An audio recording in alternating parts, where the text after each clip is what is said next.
नमस्कार। अब हम लोग बात करेंगे आइडियल और नॉन आइडियल सॉल्यूशन के बारे में।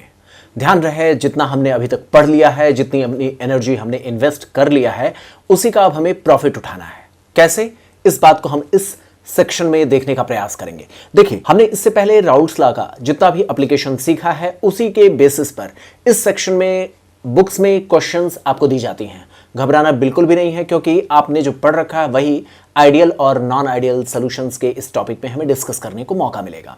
इतना ही नहीं, इसके बाद हम बात करेंगे कॉलिगेटिव प्रॉपर्टीज के बारे में। कॉलिगेटिव प्रॉपर्टीज क्या होता है वो हम आगे चल करके आपके साथ डिस्कस करेंगे, लेकिन पता होना चाहिए कि वहां पर जिनके बारे में हम स्टडी करेंगे वो सारी की सारी चीजें हमारी प्रीवियस जितनी भी स्टडीज हो चुकी हैं, उन्हीं का हमें सिंपल मैथमेटिकल एप्लीकेशन करने का वहां पर एक चांस मिलेगा, एक मौका मिलेगा। तो तेजी से अब हम लोग आगे बढ़ेंगे और यहां पर न्यूमेरिकल प्रॉब्लम्स जितना पहले सॉल्व किए हैं उसी के मकसद को यहां पर हम अप्लाई करेंगे। तो देखते हैं, बात करते हैं यहां पर आइडियल और नॉन आइडियल सॉल्यूशंस के बारे में। ये होते क्या है, कैसे बनाया गया है, इसके बारे में राउल्स ने जब अपनी बात कही थी तो उन्होंने कहा था कि मेरे जितने भी रूल्स हैं, जितने भी लॉ मैंने दिए हैं, वो आइडियल सॉल्यूशंस के लिए दिए हैं। आइडियल सॉल्यूशंस का मतलब ये होता है कि जैसा आपने सोचा, अगर आपने दो सॉल्यूशन को मिक्स किया तो वो मिक्स होने के बाद किसी भी तरीके के फिजिकल प्रॉपर्टीज में बहुत ज्यादा अंतर नहीं लाएंगे। फिजिकल प्रॉपर्टीज या मॉलिक्यूलर लेवल पर अपने एनवायरनमेंट में कोई बहुत बड़ा अंतर नहीं लाएंगे। मेरे कहने का क्या मतलब है, अभी जब मैं इसको डेटा बेसिस पर आपको वन बाय वन समझाने की कोशिश करूंगा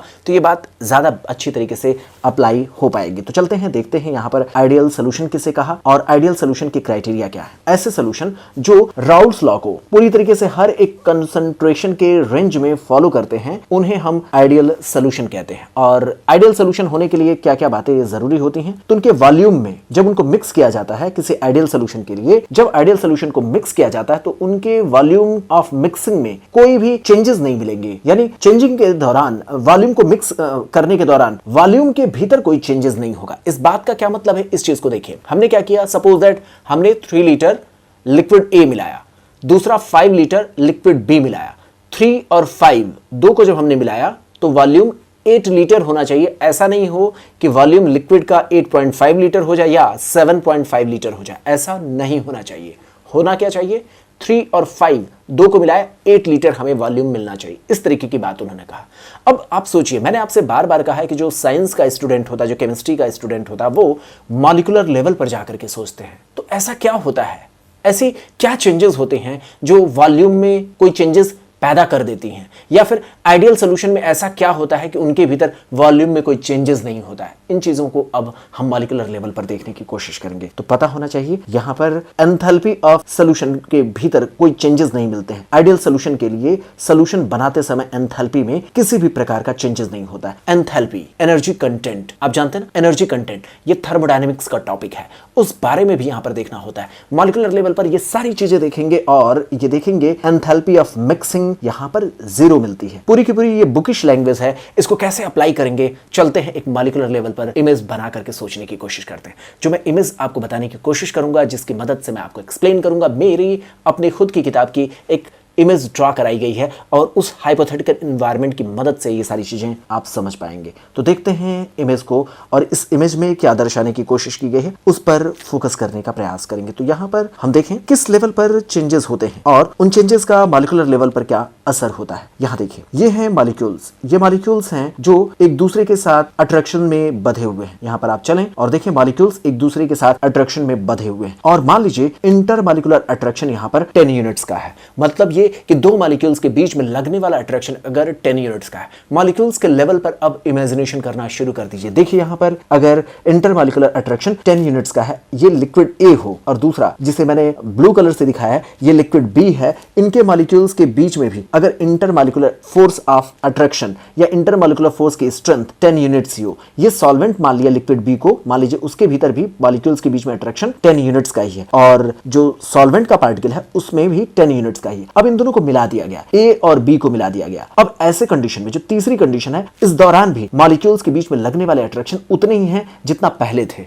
मेरी बात समझ रहे हैं? अगर ए और बी को मिला दिया गया और उसके बाद मॉलिक्यूल्स एक दूसरे के आसपास आकर के नया अट्रैक्शन तैयार करते हैं, ए और बी के बीच में लगने वाला जो इंटरमॉलिक्यूलर अट्रैक्शन है वो भी अगर 10 यूनिट्स का ही रहा तो इस दौरान किसी भी तरीके के चेंजेस आपको देखने को नहीं मिलेगा। तो इसी वजह से चूंकि स्ट्रेंथ में कोई चेंजेस नहीं आया, इसीलिए पार्टिकल्स उतनी ही दूरी पर रहेंगे। इसीलिए आप देखेंगे ये राउल्ट्स लॉ को भी फॉलो करेंगे और इनके वॉल्यूम में कोई चेंजेस नहीं होगा और इनको मिक्स करने के दौरान ना हीट एनर्जी, यहां पर ना एनर्जी रिलीज होगी और ना ही एनर्जी यहां पर रिलीज होगी, ना ही एनर्जी एब्जॉर्ब होगी। वॉल्यूम में भी किसी भी तरीके के चेंजेस नहीं मिलेंगे। तो डेल्टा एच और डेल्टा वी इसमें किसी भी तरीके के चेंजेस नहीं होंगे। थोड़ा सिंबल बदल गया है क्योंकि जब हम पीडीएफ को जब हम स्लाइड्स के रूप में कन्वर्ट कर रहे थे, ग्राफिक्स दे रहे थे, तो कुछ सिंबल चेंज हो जाते हैं। किताब में आपको सिंबल सारे सही मिलेंगे। तो ध्यान रखना है डेल्टा एच और डेल्टा वी एंथैल्पी का कंटेंट उसमें कोई परिवर्तन इसलिए नहीं मिला क्योंकि पार्टिकल्स जब एक दूसरे के पास आते हैं तो वैसे ही रहते जैसे पहले थे, इसलिए ऐसा हुआ। कल्पना करिए, अब इससे अलग सोचिए।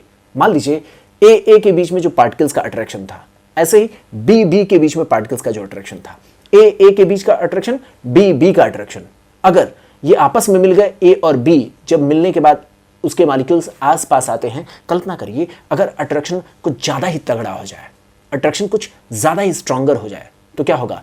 पार्टिकल्स आसपास आने लगेंगे। इसके कारण क्या हो सकता है? वॉल्यूम कम हो सकता है। इसके कारण एंथैल्पी ऑफ मिक्सिंग, उसमें क्या होगा? चेंजेस मिलेगा। क्योंकि पार्टिकल्स करीब आए हैं, अट्रैक्शन ज्यादा हुआ है, इसलिए एनर्जी रिलीज हो सकती है। इसका उल्टा सोचिए, मान लीजिए ए आपने लिया, बी लिया, दोनों को मिक्स किया। मिक्स करने के दौरान क्या हुआ? ए और बी कुछ रिपेल हो गए, उनके मॉलिक्यूल्स के बीच में उतना अट्रैक्शन नहीं लगा, वो थोड़े दूर हो गए। दूर अगर रहेंगे, समझ रहे हैं? दो लोग ऐसे हैं जिनके बीच में कोई प्यार नहीं है, तो आपने क्या देखा? वो दूर दूर रहेंगे, यानी मिक्सिंग के बाद वॉल्यूम बढ़ जाएगा। पार्टिकल्स के लेवल पर आप समझ पा रहे हैं ना? पार्टिकल्स के लेवल पर, मॉलिक्यूल्स के लेवल पर वो सोच सकते हैं आप कि मॉलिक्यूल्स थोड़े दूर दूर हो गए, इसलिए आप देख रहे हैं वॉल्यूम क्या हो जाएगा? जितना आपने एक्सपेक्ट किया था उससे कहीं ज्यादा मिलेगा। डेल्टा वी यहां पर बढ़ सकता है अगर मॉलिक्यूल्स के बीच में आफ्टर द मिक्सिंग अट्रैक्शन नहीं हो पा रहा है। और कल्पना करिए दो लोग हैं, ए और बी, इनके बीच में अट्रैक्शन नहीं हो रहा है, ये दोनों करीब नहीं रहना चाहते हैं। आप कल्पना करिए जैसे हमारे सोसाइटी में होता है, शादी अगर दो लोगों के बीच में नहीं होना चाहते हैं, नहीं करना चाहते, तो क्या होगा? जबरदस्ती घर वालों को लगाना पड़ता है कि तुम दोनों शादी करो, जबरदस्ती करना पड़ता है। यही यहां पर भी होगा। मॉलिक्यूल्स अट्रैक्ट अगर नहीं होंगे, एक दूसरे को रिपेल करते, तो उस समय क्या होता है? उस समय होता यह है कि जबरदस्ती उनको करीब लाने की कोशिश करनी पड़ती। उस समय एंडोथर्मिक प्रोसेस के तहत हमें जबरदस्ती सोल्यूशन बनाना पड़ता है। Delta H of mixing positive में मिलता है, एंडोथर्मिक प्रोसेस होती है। इस तरीके का हमारा अनुमान है। तो राउल्ट्स लॉ, ऐसे कंडीशन जहां मिक्सिंग के बाद अट्रैक्शन ज्यादा लगे या मिक्सिंग के बाद रिपल्शन डेवलप हो जाए, ऐसे मामलों में राउल्ट्स लॉ एप्लीकेबल नहीं होता है। उन्हीं जगहों पर राउल्ट्स लॉ एप्लीकेबल होता है जहां मिक्सिंग के बाद न एंथैल्पी में चेंज हो, न वॉल्यूम में कोई चेंजेस हो। यही बात हम यहां पर देखने को पाएंगे। तो राउल्ट्स ने क्या क्या बातें कही और राउल्ट्स लॉ के अकॉर्डिंग एक आइडियल सोल्यूशन को कैसे हम समझ सकते हैं या एक आइडियल सोल्यूशन कैसे डिफाइन किया जा सकता है, आइडियल सोल्यूशन की क्या क्या कंडीशंस होती हैं। सोल्यूशन राउल्ट्स लॉ को फॉलो करेगा। दूसरी बात यह है कि जब मिक्स करेंगे तो उनके एंथैल्पी में कोई चेंजेस नहीं होगा और उनके वॉल्यूम में भी किसी भी तरीके का कोई चेंजेस नहीं होना चाहिए। अब बात करेंगे हम ग्राफ प्लॉट करके। तो जो ग्राफ हमने पहले ड्रॉ किया था वो एक्चुअल में आइडियल सोल्यूशन को ही ध्यान में रख करके बनाया गया था। इस ग्राफ को हम पहले एक्सप्लेन कर चुके हैं, इसलिए इस पर हम टाइम वेस्ट नहीं करेंगे। चलते हैं आगे बढ़ते हैं और इसमें हम समझने की कोशिश करेंगे कि आखिर आइडियल सोल्यूशन होते कौन हैं, उनका एग्जाम्पल क्या हो सकता है। तो आइडियल सोल्यूशन वही हो सकते हैं जहां पर अट्रैक्शन सिमिलर नेचर का हो, मॉलिक्यूल्स का साइज लगभग एक जैसा होता है, जहां पर अट्रैक्शन भी के इन्वायरमेंट जब मिक्सिंग का होता है तो उस समय अट्रैक्शन का कोई बहुत बड़ा चेंजेस आपको देखने को नहीं मिलता है। उन जगहों पर आपको आइडियल सोल्यूशन के एग्जांपल्स देखने को मिलेंगे। तो यहाँ पर कौन कौन से एग्जांपल आप सोच सकते हैं उसको देखें। तो यहाँ पर हमारा एग्जांपल बनेगा हेक्सेन और हेप्टेन के मिक्सिंग से बनने वाला सोल्यूशन। दूसरा होगा बेंजीन और टॉलुइन के मिक्सिंग से बनने वाला सोल्यूशन। तीसरा क्लोरोबेंजीन और ब्रोमोबेंजीन के मिक्सिंग से बनने वाला सोल्यूशन। तो आप देख सकते हैं इनका कॉम्बिनेशन यहाँ पर दर्शाया गया है और आप समझ सकते हैं ये सोल्यूशन लगभग इनकी जो साइजेस हैं, जो पार्टिकल्स का साइज है वो लगभग कंपैरेबल है। नेचर ऑफ अट्रैक्शन जो मॉलिक्यूल्स के बीच में लगना चाहिए वो भी लगभग एक जैसा है। इसीलिए जब हम इनको मिक्स करते हैं तो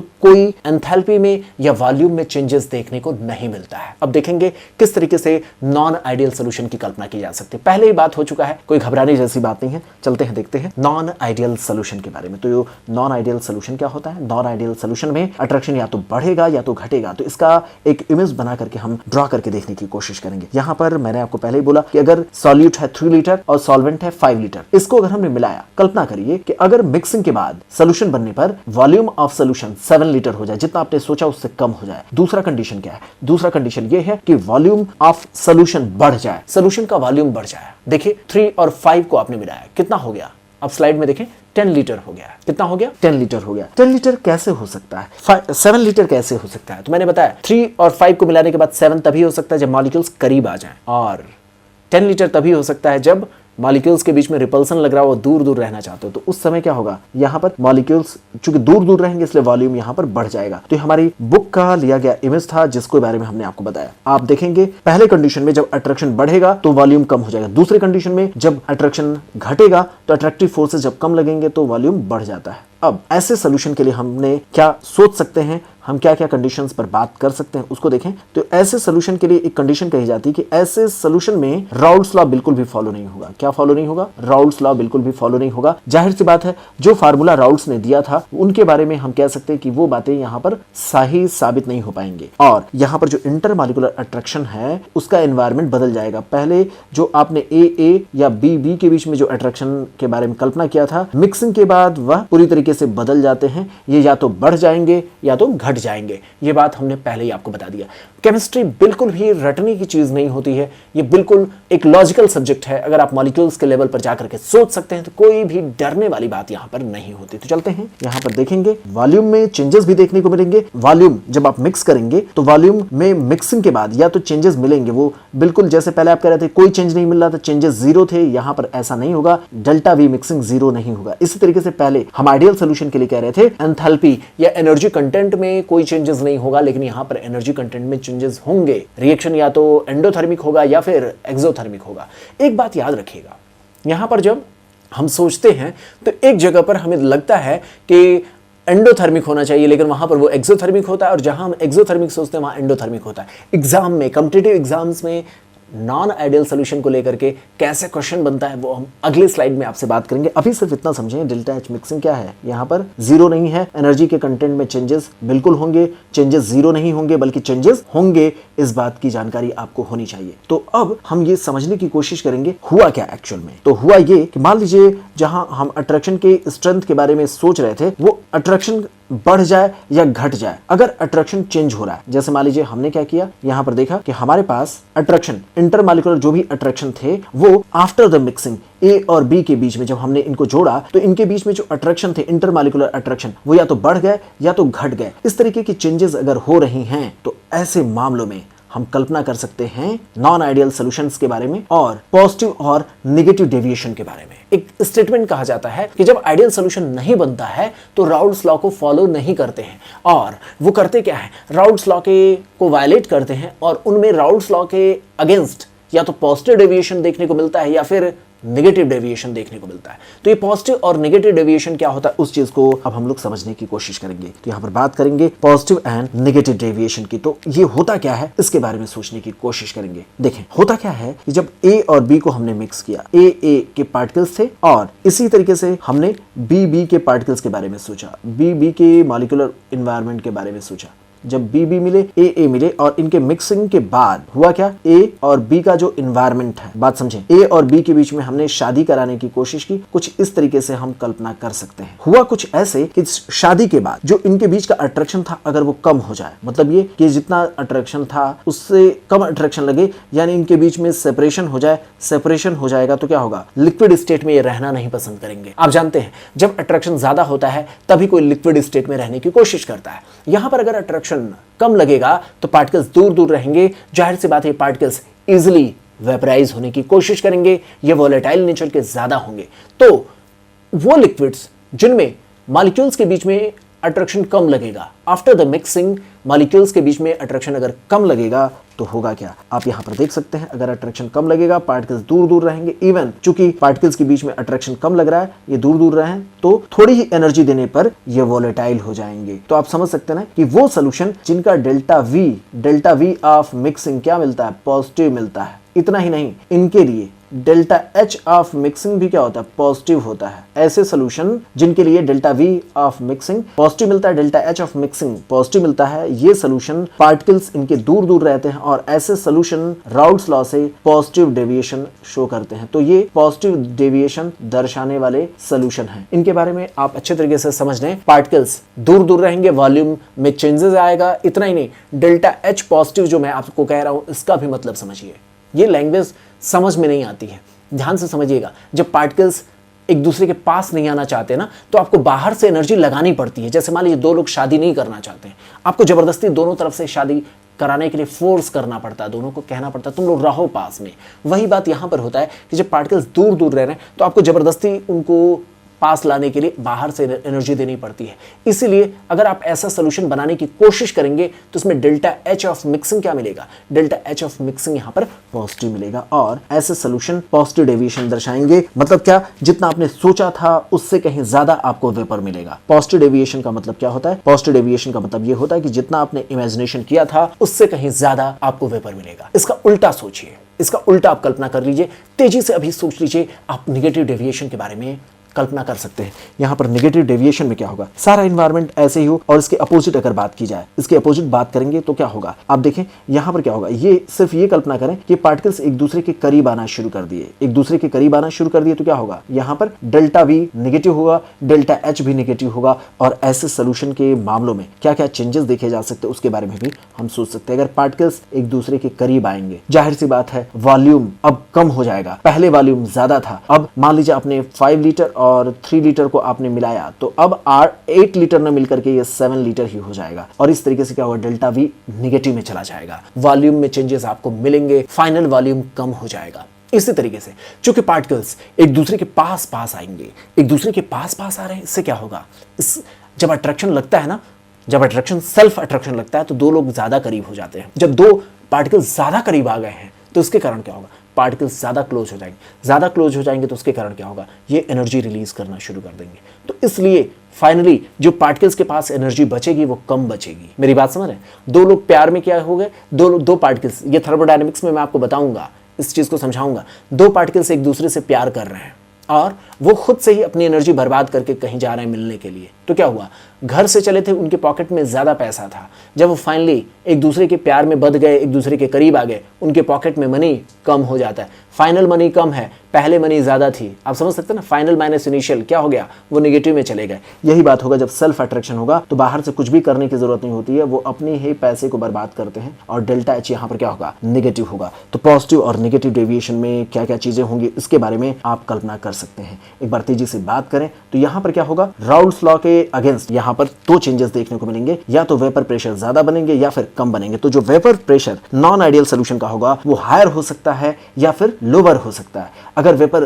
ज्यादा बनेगा इसका मतलब क्या है, नेगेटिव वहां पर मामला है, वहां पर पॉजिटिव डेविएशन का मामला है। पार्टिकल्स के बीच में अट्रैक्शन कम लग रहा है इसलिए वो वेपर में ज्यादा चले जा रहा है। और लोअर अगर कह रहे हैं, वेपर्स अगर कम बन रहा है, वेपर में वो कम जा रहे हैं, जाहिर सी बात है लिक्विड स्टेट में उनके बीच में अट्रैक्शन ज्यादा लग रहा है, तभी ऐसा पॉसिबल है। तो एक बात समझ लेना है कि अगर ये हायर वेपर बनाएंगे यानी पॉजिटिव डेविएशन शो करेंगे, और अगर वेपर्स कम बना रहे हैं तो निगेटिव डेविएशन शो करेंगे, राउल्स लॉ के अकॉर्डिंग उनका डेविएशन हमें देखने को मिलेगा। तो इस तरीके के चेंजेस कैसे होते हैं, और जब पॉजिटिव डेविएशन शो करता है तो उसका ग्राफ कैसा होगा, उसकी कंडीशंस कैसी होंगी, उनके बारे में भी हमें बात करना होगा। तो यहाँ पर ये सारे डिस्कशन का हमारा पार्ट होंगे, और यहाँ पर देखना होगा अगर कोई पॉजिटिव डेविएशन शो करता है तो क्या चीजें होंगी, और अगर निगेटिव डेविएशन कोई शो करेगा तो उस समय क्या चेंजेस होंगे। इसको देखने के लिए एक हम इमेज की मदद लेंगे, और ध्यान से ये समझना होगा कि जो पॉजिटिव डेविएशन शो करते हैं उनमें force of attraction after the mixing कमजोर हो जाता है। Force of attraction are weaker after mixing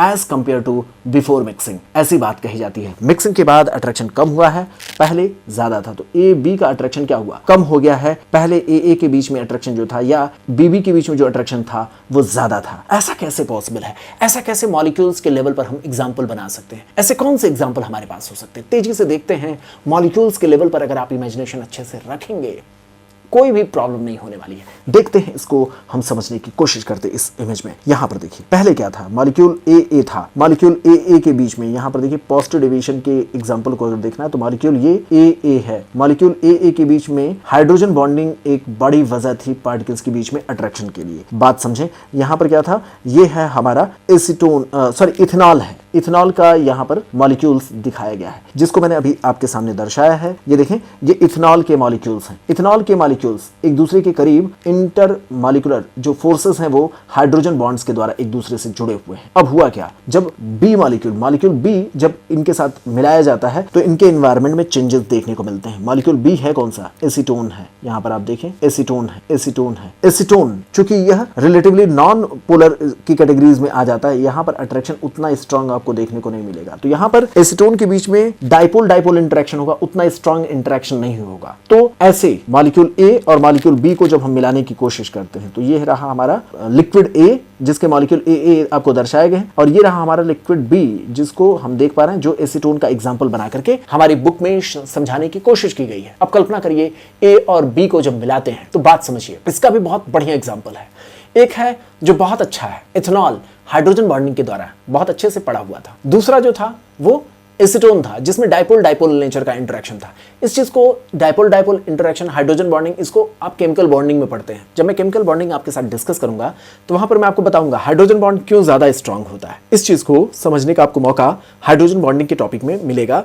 chemical bonding के टॉपिक में जब हम हाइड्रोजन बॉन्डिंग का टॉपिक वहां पर क्लियर करेंगे तो ये बात समझ में आएगा हाइड्रोजन बॉन्डिंग क्यों ज्यादा स्ट्रॉन्गर नेचर का होता है। लेकिन अभी सिर्फ इतना सोचें आप, हाइड्रोजन बॉन्ड कंपैरेटिवली ज्यादा स्ट्रांग होता है, और जो आप स्टोन देख रहे हैं, स्टोन में केवल और केवल उससे कमजोर नेचर का डाइपोल इंटरेक्शन होता है। अब हुआ क्या, जब एसीटोन और इथेनॉल को मिक्स करते हैं ना, तो जो पहले का अट्रैक्शन का जो एनवायरनमेंट था वो अब बिखर जाता है, उससे कहीं कमजोर अट्रैक्शन अब लगने लगता है। यही बात हमने यहां पर समझने की कोशिश की है, और इसी वजह से अब मॉलिक्यूल्स के बीच में चूंकि अट्रैक्शन कमजोर हो जाएगा, इसलिए ये पॉजिटिव डेविएशन शो करेगा। पॉजिटिव डेविएशन शो करेगा, इसका मतलब क्या हुआ, आप एक बार रिकॉल करें जितनी बातें मैंने आपको बताया। पॉजिटिव डेविएशन का सिंपल सा मतलब मैंने आपको क्या बताया, पॉजिटिव डेविएशन में होगा ये कि जितना आपने सोचा अट्रैक्शन कमजोर हुआ, जाहिर सी बात है वो लिक्विड स्टेट में रहना पसंद नहीं करेंगे, वो इजिली वोलेटाइल हो जाएंगे। उनका जो वोलेटाइल नेचर होगा वो आपको जितना सोचा था उससे कहीं ज्यादा आपको देखने को मिला, तो ये क्या होंगे, वोलेटाइल ज्यादा होंगे। और इस तरीके से जब आप इनका ग्राफ आप प्लॉट करेंगे तो उसमें भी आपको ये बात आसानी से देखने में मिल जाएगी। यहाँ पर देखिए, आइडियली इनका जो होना चाहिए था वैल्यूज, इनकी जो वेपर प्रेशर जो आप देख रहे हैं ना, इस तरीके से वेपर प्रेशर का जो आप ग्राफ ड्रॉ करते हैं इस तरीके से बनाते हैं, और आफ्टर द मिक्सिंग भी आप कल्पना करते हैं कि लाइन कुछ इस तरीके से ही जानी चाहिए थी आफ्टर द मिक्सिंग। ये पहले बात हो चुकी है, इसलिए मैं इस पे ज्यादा जोर नहीं दे रहा हूँ, एक्सप्लेन करने की कोशिश नहीं कर रहा हूँ। आप ये देखें, ये इस तरीके से इनका वेपर जितना लाइन आपने सोचा था उससे हायर साइड पे चला गया। ऐसे ही दूसरे कंपोनेंट को देखें, जितना आपने वेपर सोचा था उससे कहीं ज्यादा हो गया है, जितना सोचा था। जाहिर सी बात है ये इंडिविजुअली भी चेंजेस होंगे, क्योंकि मिक्सिंग के दौरान आप देखेंगे ये ज्यादा हो गया। चूंकि ये ज्यादा हुआ, आप बात समझे, चूंकि मिक्सिंग के दौरान आप यहां पर देख पा रहे हैं, ये जो मिक्सिंग के दौरान दर्शाने की कोशिश की गई है ना, मिक्सिंग के बाद का जो चेंजेस दर्शाने की कोशिश की गई है, वेपर ज्यादा हो गया। तो इसलिए ज्यादा हो गया है क्योंकि आफ्टर द मिक्सिंग मॉलिक्यूल्स के वेपर ज्यादा बनने लग रहे हैं। जितना आपने सोचा था कि इसका वेपर इतना बनना चाहिए तो उससे कहीं ज्यादा वेपर बनने लगा है। यही बात यहां पर दर्शाने की कोशिश की गई। आप देखिए, इनके जो कंपोनेंट्स हैं आफ्टर द मिक्सिंग, जितना आपने सोचा था उससे कहीं ज्यादा वेपर बनाने लगेंगे। इसका अपोजिट आप नेगेटिव डेविएशन के बारे में सोच सकते हैं। तो नेगेटिव डेविएशन के मामलों में क्या होगा, उस चीज को भी हमें यहां पर देखना होगा। तो हम हर एक लेवल पर देखेंगे, और यहां पर तेजी से एक बार रिकॉल करते हुए आगे बढ़ेंगे कि यहां पर डेल्टा वी पॉजिटिव क्यों मिलता है, क्योंकि मॉलिक्यूल्स दूर हैं, इसलिए इनका डेल्टा वी पॉजिटिव मिलता है। वीकर मॉलिक्यूलर इंटरमॉलिक्यूलर फोर्सेस यहां पर मिक्सिंग के बाद एक्सिस्ट कर रहे हैं, इस वजह से ऐसा ही हो रहा है। और डेल्टा एच यहां पर पॉजिटिव क्यों होगा, डेल्टा एच मिक्सिंग यहां पर पॉजिटिव क्यों होगा, उसके बारे में भी आप सोच सकते हैं। ऐसा इसलिए होगा क्योंकि ये पार्टिकल्स पास रहना नहीं चाहते थे, आपको बाहर से एनर्जी दे करके। वीकर इंटरमॉलिक्यूलर फोर्सेस हैं, ये खुद से अट्रैक्ट नहीं हो रहे हैं। आप समझ सकते हैं कि ये सोल्यूशन आसानी से बनाना नहीं चाह रहे, इसलिए आप बाहर से एनर्जी कुछ देंगे तब जाकर के ये सोल्यूशन बनाएंगे। जबरदस्ती आपको करना पड़ेगा, ये एंडोथर्मिक प्रोसेस होगा। इस तरीके के सोल्यूशन का एग्जांपल जो पॉजिटिव डेविएशन शो करते हैं उनका क्या एग्जांपल हो सकता है। तो अभी मैंने आपको एग्जांपल के रूप में दर्शाया था। अभी राउल्ट्स लॉ से पॉजिटिव डेविएशन दर्शाने वाले सोल्यूशन का एग्जांपल एक तो एटलीस्ट आप अपने बोर्ड्स के एग्जाम्स में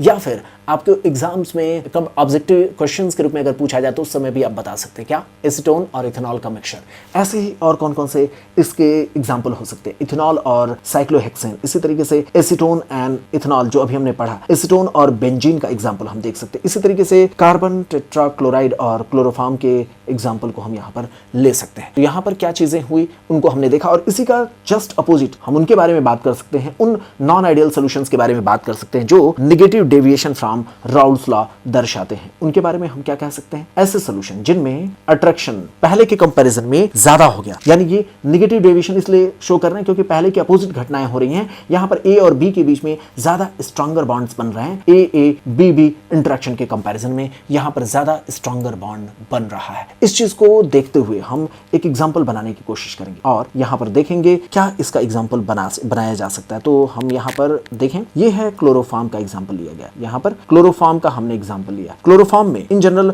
जो मॉलिक्यूल्स के बीच में अट्रैक्शन लगता है वो वीकर नेचर का वंडर वाल फोर्सेस का अट्रैक्शन होता है। ऐसे ही आप देखेंगे एसीटोन के मॉलिक्यूल्स के लिए भी, एसीटोन के मॉलिक्यूल्स के लिए अगर हम कल्पना करते हैं, एसीटोन के मॉलिक्यूल्स में भी जो इंटरमॉलिक्यूलर फोर्सेस लगते हैं उनके बारे में जब देखा गया तो यहां पर ये कमजोर नेचर का वंडर वाल फोर्स ऑफ अट्रैक्शन लगता है। अब जब इनको मिक्स किया गया तो पहले के कंपैरिजन में आप मेरी ओर देखें, आप तेजी से देखें इसको कि जब इनको मिक्स किया गया तो उस समय पार्टिकल्स के बीच में जो लगने वाला अट्रैक्शन था वो पहले से कहीं ज्यादा स्ट्रांग हो गया। इस चीज को आपको समझना होगा। यहां पर क्या हुआ, एसीटोन और क्लोरोफॉर्म के बीच में लगने वाला अट्रैक्शन अब पहले के कंपैरिजन में ज्यादा स्ट्रांग नेचर का हो गया। इसके बीच में अब हाइड्रोजन बॉन्ड बन गया। हाइड्रोजन बॉन्ड कब बना, जब इनको हमने मिक्स किया। तो आप देखेंगे यहां पर जब एसीटोन और क्लोरोफॉर्म को मिक्स किया जाता है तो कंपैरेटिवली ज्यादा स्ट्रॉन्गर हाइड्रोजन बॉन्ड्स इनके बीच में लगने लगते हैं। तो इस वजह से ये नेगेटिव डेविएशन शो करते हैं। क्लोरोफॉर्म और एसीटोन जहां इंडिविजुअली कमजोर बॉन्ड से जुड़े हुए थे उनके मॉलिक्यूल्स, जब इनको मिलाया गया तो हाइड्रोजन बॉन्ड्स यहां पर डेवलप हो गया। इस वजह से ये क्या करेंगे, ये नेगेटिव डेविएशन शो करते हैं। तो हमें तेजी से समझना होगा। अगर ग्राफिकल स्टडी भी अगर हम करते हैं तो उसके लेवल पर हम देखेंगे, यहां पर ग्राफिकल स्टडी अगर हम करते हैं तो जितना आपने सोचा उससे कम वेपर यहां पर मिलेगा। ऐसा क्यों हो रहा है, वेपर क्यों कम बन रहे हैं, क्योंकि आप जानते हैं कि ये लिक्विड स्टेट में ही बने रहना चाहते हैं, ये अपने वेपर के रूप में कम जाना चाहते हैं। यहां पर देखिए आफ्टर द मिक्सिंग वाली जो कंडीशन देखेंगे वो क्या हुआ, जितना आपने सोचा उससे कहीं कमजोर मामला रहा। ये तो आइडियल, आप जानते हैं ना, आइडियली कुछ इस तरीके से ग्राफ बनता है। आप इस तरीके से कंपोनेंट्स के बारे में आप पढ़े हुए हैं। लेकिन जब आप यहां नेगेटिव डेविएशन देखते हैं तो मॉलिक्यूलर लेवल पर कल्पना करेंगे तो जितना आपने सोचा था सोल्यूशन का वेपर बनने को उससे कम वेपर बन रहा है। इवन इसके इंडिविजुअल जो कंपोनेंट्स का कंट्रीब्यूशन जितना आपने सोचा था उससे कम कंट्रीब्यूशन मिल रहा है। क्यों कंट्रीब्यूशन कम मिल रहा है, क्योंकि ये वेपर फॉर्म में कम जाना चाहते हैं। ये जाना ही नहीं चाहते हैं। आप देखिए ये वेपर फॉर्म में कम जाना चाहते हैं। क्यों, क्योंकि मॉलिक्यूल्स के बीच में अट्रैक्शन यहां पर ज्यादा लग रहा है। सिंपल सी बात है, जितना आपने पढ़ा है पहले पॉजिटिव डेविएशन में उसी का अपोजिट कर देंगे, यहां नेगेटिव डेविएशन की कंडीशन हमें देखने को मिल जाएगी। तो चलते हैं यहां पर कौन कौन से इसकी कैरेक्टरिस्टिक्स होंगी उसको देखेंगे और सारी चीजों को एक बार समराइज करने की कोशिश करेंगे। तो एक बार देखने की कोशिश करते हैं। स्ट्रॉन्ग इंटरमॉलिक्यूलर फोर्सेस ही इसके लिए रिस्पॉन्सिबल होता है, जो पार्शियल वेपर प्रेशर हर एक कंपोनेंट का और उसके बाद सोल्यूशन के बनने के दौरान जितना आपने सोचा था उससे कम होगा। ऐसे आइडियल सोल्यूशन जो से हमें यहां पर नेगेटिव डेविएशन इसलिए देखने को मिला क्योंकि जैसा आपने सोचा था उससे कम सारी चीजें हो रही हैं। वेपर प्रेशर यहां पर कम बन रहा है। ऐसा क्यों हुआ, क्योंकि आपने जो फार्मूला सोचा था वो यहां पर पूरी तरीके से अप्लाई नहीं हो पाता है। फार्मूला क्या सोचा था आपने जो देखा था राउल्ट्स लॉ वाला फार्मूला PA = PA नॉट काई A, वो वाली बात यहां पर लागू नहीं होगी। इसी तरीके से जो आपने राउल्ट्स लॉ वाली जो बात आपने सुना था PB = PB नॉट * काई B, वो वाली बात यहां पर लागू नहीं होगी। वो हो क्या गई, इंडिविजुअली जब आप देखेंगे आफ्टर द मिक्सिंग जो इनका कंट्रीब्यूशन होना चाहिए था वो यहां पर कम मिला है। PA या PB जो होगा वो यहां पर कम मिल रहा है। जितना आपने कल्पना किया था इनका वेपर प्रेशर होने को उससे कम बन रहा है। क्यों, क्योंकि ये आफ्टर द मिक्सिंग कुछ ज्यादा ही अट्रैक्ट हो गए हैं, इसलिए वेपर में कम जा रहा है। इसलिए इनके डेल्टा V और डेल्टा H मिक्सिंग के बारे में अगर आप बात करेंगे तो वो क्या हुआ, इनका निगेटिव मिला है। इसके भी एग्जांपल की बात अगर हम करें तो उन जगहों पर देखना होगा जहां पर मिक्सिंग के बाद अट्रैक्शन पहले के कंपैरिजन में ज्यादा स्ट्रांग हो गया। ऐसा एग्जाम्पल क्या हो सकता है, कौन कौन से एग्जाम्पल हो सकते हैं उसको देखेंगे। और यहाँ पर देखें तो कुछ ऐसे एग्जाम्पल जो नेगेटिव डेविएशन राउल्ट्स लॉ से शो करते हैं, उनके लिए हम यहाँ पर देखेंगे। हमारे पास chloroform benzene, chloroform diethyl ether, acetone and chloroform और वाटर एंड HCl का एग्जाम्पल लिया जा सकता है। तो इस तरीके से हम लोगों ने समझने की कोशिश किया क्यों ऐसा हुआ, नेगेटिव डेविएशन कैसे हुआ। अब कई बार ऐसा होता है कि आइडियल सोल्यूशन बार बार लैंग्वेज में आपको दिया जाता है, कुछ भी नहीं करना है। राउल्ट्स लॉ का जो भी फार्मूला आपने पढ़ा है वो सारा का सारा आइडियल सोल्यूशन के लिए अप्लाई होता है। तो कई बार हम जब पहले लेवल पर क्वेश्चन लगाते हैं तो हम घबराते हैं। ध्यान रखिएगा, नेगेटिव डेविएशन, पॉजिटिव डेविएशन जैसी घटनाएं सिर्फ एग्जाम्पल के लिए समझाई जाएंगी, इस पर बेस्ड न्यूमेरिकल्स आपसे नहीं पूछे जाएंगे। जो आपने पहले राउल्ट्स लॉ अप्लाई किया है उसी को इस सेक्शन में भी क्वेश्चन के रूप में दिया जा सकता है। क्वेश्चन भी वही होगा जो पहले दिया जा चुका है।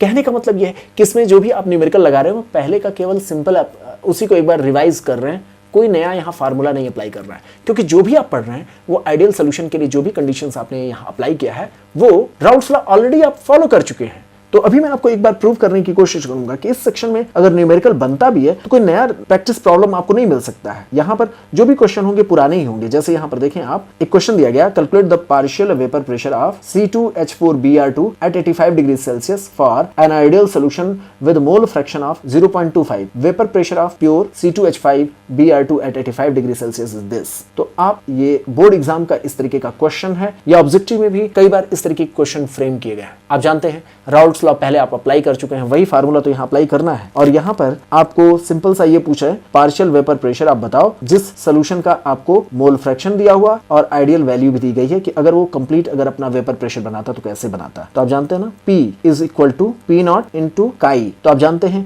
180 और 0.25 इसी का मल्टीप्लिकेशन करना है। और इस तरीके के फार्मूले आप पहले पढ़ चुके हैं, वही सिंपल आपको अप्लाई करना है, कुछ भी नया नहीं है। आइडियल सोल्यूशन के सेक्शन में अगर कोई आपको न्यूमेरिकल मिलता तो वो पुराने ही न्यूमेरिकल को एक बार और डेटा चेंज कर देते। जैसे vapour pressure of pure components A and B are 120 mm and 96 mm of Hg respectively. What will be the total pressure when solution contains 1 mole of component A and 4 moles of component B if the solution is ideal? तो आप इस तरीके के सोच सकते question में, ये कई बार बोर्ड एग्जाम्स और इसी बेसिस पर ऑब्जेक्टिव क्वेश्चन फ्रेम किया गया है। कोई नई बात नहीं है, जो आप पहले प्रैक्टिस किए हैं उसी को फॉलो करना है। मैं इसका बिल्कुल सोल्यूशन बताऊंगा, आप इसका खुद से आंसर करने की कोशिश करिएगा। तेजी से आगे बढ़ते हैं और इसी लेवल पर एक और क्वेश्चन देखेंगे। और यहां पर भी जो एग्जांपल दिया गया है इसको भी आप पहले लगा चुके हैं। सिर्फ मैं क्वेश्चन इसलिए आपको बता रहा हूं कि आइडियल और नॉन आइडियल सेक्शन में जो क्वेश्चन दिया गया ना, वो राउल्ट्स लॉ को ही घुमा टहला करके आपको एनसीईआरटी में भी दिया। मैंने उसी चीज को बताने के लिए कि इसी लेवल पर आपको क्वेश्चन, जब एक बार आपने राउल्ट्स लॉ को लगा लिया तो कई बार आपसे अलग अलग सेक्शन में पूछा जाता है, लेकिन वो होता राउल्ट्स लॉ ही है। क्योंकि पॉजिटिव और नेगेटिव डेविएशन पर कोई फार्मूला आपसे पूछा नहीं जाएगा, एग्जाम्पल भी आमतौर पर पूछे नहीं जाएंगे। वो बस एक इंफॉर्मेटिव सेक्शन है जिसके बारे में आपको पता होना चाहिए, बाकी कोई क्वेश्चन यहां पर पूछे जाने की संभावना नहीं होती है। राउल्ट्स लॉ ऑलरेडी आप लगा चुके हैं, एक बार और देखिए क्वेश्चन। इसमें बोला गया है the vapour pressure of pure liquid A and pure liquid B at 20 degree Celsius are 22 and 75 mm of Hg respectively. The solution is prepared by mixing equal moles of A and B. Assuming the solution to be ideal, calculate the vapor pressure of the solution. बहुत simple सा question है, आप जानते हैं यहाँ पर कैसे इसको बनाना है। बहुत आसान सा क्वेश्चन, आप खुद से ट्राई करेंगे, पहले हम कर चुके हैं। इवन कॉम्पिटिटिव कार्नल्स में भी जो क्वेश्चन हमने दिए हैं ये भी पहले ही सॉल्व किए जा चुके हैं। उसी का एक तरीके से रिवीजन आपको यहाँ पर करना है, क्योंकि डेविएशन पर कोई क्वेश्चन नहीं पूछा जाएगा। राउल्ट्स लॉ जो आइडियल कंडीशन में फॉलो होता है वो आपने ऑलरेडी प्रैक्टिस कर रखा है। तो यहाँ पर देखते हैं कॉम्पिटिटिव लेवल पर जो हमने क्वेश्चन सेलेक्ट किए हैं इस सेक्शन में, उनमें कुछ एक दो क्वेश्चन के बारे में हम बात करते हैं। यहाँ देखें क्वेश्चन की लैंग्वेज कैसे है। यहाँ पर वही क्वेश्चन है, vapour pressure of pure benzene and toluene at a particular temperature are 100 mm and 50 mm respectively. Then the mole fraction of the benzene in contact with equimolar solution of benzene and toluene is. इस तरीके का question, आप language जान रहे हैं किस तरीके के क्वेश्चन आपसे पहले बनाए जा चुके हैं। ऑप्शन आप देखेंगे, खुद से सॉल्व करेंगे, बहुत इजी क्वेश्चन है। और ये क्वेश्चन AIEEE पहले होता था, उसमें पूछा गया। तो इसका सोल्यूशन अगर आप बनाना चाहें, आप देखना चाहें तो आप देख सकते हैं, कोई प्रॉब्लम नहीं है। ऐसे क्वेश्चन पर मैंने आपको डिजिटल लेवल पर भी समझाने की कोशिश किया है, न्यूमेरिकल में भी समझाने की कोशिश किया है, कहीं से भी इस तरीके का क्वेश्चन आपको प्रॉब्लम नहीं करेगा। अब सिर्फ पहले के जो हार्ड वर्क है उसी को एंजॉय करना है। तो आप हमारी किताब जब सॉल्व करेंगे तो ऐसे क्वेश्चन आपको मिलेंगे, तेजी से उसको जल्दी करते जाना है, आपको घबराना बिल्कुल भी नहीं है। एनसीईआरटी ने भी इसी तरीके के एग्जांपल्स लिए हैं, तो उससे भी डरना नहीं। एक और ऑब्जेक्टिव क्वेश्चन देखते हैं। PA and PB are the vapour pressure of pure liquid components A and B respectively of an ideal binary solution. मैंने आपको बताया बाइनरी सोल्यूशन ही हमें पढ़ना है। काई A represent the mole fraction of component A and total pressure of the solution will be. ऐसे यहां पर देखिए काई ए है, तो काई A represent the mole fraction of component A, the total vapour pressure of the solution will be. तो इसमें इन्होंने जो एग्जांपल लिया है, जो ऑप्शन लिए हैं, इसको इसलिए मैंने क्वेश्चन को सेलेक्ट किया आपके साथ डिस्कस करने के लिए, ताकि आप सीख सकें कि कई बार ये होता है कि जो डेरिवेशन के स्टेप्स होते हैं वो अगर आपको पता रहे ना, तो आप एग्जाम में ऐसे क्वेश्चन का सोल्यूशन आसानी से बना सकते हैं। आप जब राउल्फ लॉ मैं आपको डेराइव करा रहा था तो उस समय मैंने बताया कि कई बार ऐसा होता है कि राउल्फ लॉ पर क्वेश्चन पूछा जा सकता है। ये क्वेश्चन वही बच्चा कर पाएगा जिसको बेसिक्स बहुत अच्छे से क्लियर हो, और जिसको बेसिक्स अच्छे से पता होगा वही इसका आंसर दे सकते हैं। इसमें आप देखेंगे हमने इसका सोल्यूशन भी अपनी बुक में दे रखा है, तो आप इस स्टेप से आगे बढ़ेंगे। किया जा चुका है इसलिए मैं इस पर टाइम वेस्ट नहीं करूंगा। अब इसके बाद हमें बात करने का जो अगला सेक्शन मिलेगा वो होगा उन सॉल्यूशंस के बारे में जिनमें सॉल्यूट के रूप में हम सॉलिड को ऐड करते हैं। तो जब सॉलिड को किसी लिक्विड में ऐड किया जाता है उस समय कुछ कॉलिगेटिव प्रॉपर्टीज के बारे में पढ़ने का मौका मिलता है। तो हम कॉलिगेटिव प्रॉपर्टीज, ऐसे सॉल्यूशंस की कॉलिगेटिव प्रॉपर्टीज के बारे में बात करेंगे जो पार्टिकल्स के नंबर्स की वजह से चेंजेस होंगे, उनमें परिवर्तन, पार्टिकल्स के जो सॉल्यूट के पार्टिकल्स ऐड किए जाएंगे वो उनकी प्रॉपर्टीज में चेंजेस लाएंगे। तो फिजिकल प्रॉपर्टीज में जो चेंजेस आते हैं पार्टिकल्स के नंबर की वजह से होते हैं। सॉल्यूट का पार्टिकल कितना ऐड किया गया है वो कितना चेंजेस लाएगा, उसी को हम कॉलिगेटिव प्रॉपर्टीज कहते हैं। इसमें हमें देखना होगा कुछ ऐसे प्रॉपर्टीज जैसे elevation in boiling point, depression in freezing point. ऐसे ही हम बात करेंगे ऑस्मोटिक प्रेशर के बारे में। इस तरीके का एक और हमें पढ़ना होगा relative lowering in vapour pressure. ये कुछ ऐसे कंडीशंस हैं जिनके बारे में हमें बात करनी होगी। इस पर बात हम अगले लेक्चर में आपके साथ करेंगे।